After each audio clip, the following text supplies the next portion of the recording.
I want to ask. I usually ask this question.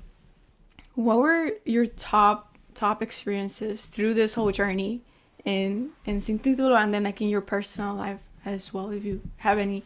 I'm pretty sure you do. But like your top experiences that you had, like achievements, wins, like small or big, any of them. Mm, we are an online store. However, we got an opportunity to do a pop-up like in a physical location for 2 months. So when we Mm. opened that up, that was nice to have a home away from home for Sin Titulo. Our first event, it was it was one of the first events after COVID.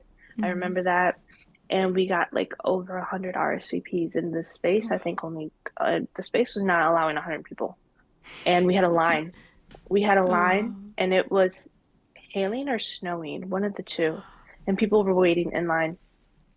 Wow. I I came outside and I gave people shots, like tequila shots, to say thank you for being in line.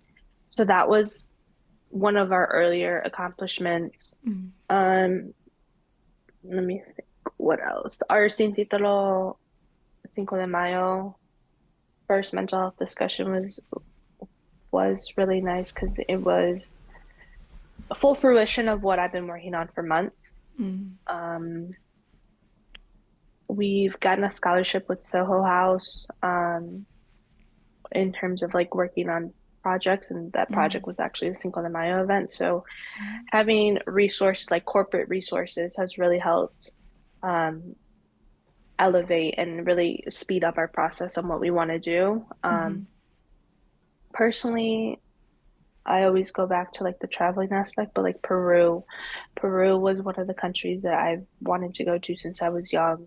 I was always gravitated towards like the indigenous fabric and the colorfulness, and I was like, I don't even know like any Peruvians or about Peru itself, but it just looks so beautiful, and just like being there in person and experiencing the natural beauty of like the Andes Mountains and alpacas just walking around like on the street, and the indigenous ties too of like in school they learn the indigenous language and how they speak on the knowledge aspect of like their ancestors is just a beautiful thing. Whereas like in Mexico sometimes I can get lost generation from generation just because of colonizers That's not wanting what I to was wash it thinking. out. Yeah. But that was that was refreshing to see. Um, Personally, I also I don't even know if you know this, but I also work like a 9 to 5 Oh yeah, I marketing saw job. Mark.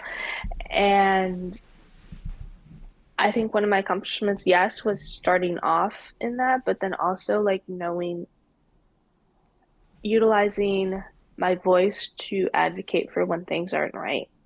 So having to go through the process of standing up for myself and being like, this is a toxic work environment is something that I recently had to go through. And although it was like it was tough to go through and go through repeating my story and these examples of like microaggressions or micromanaging or whatever it may be, of like, this isn't healthy. And just because you pay me doesn't mean that you deserve to treat me in X, Y, and Z format.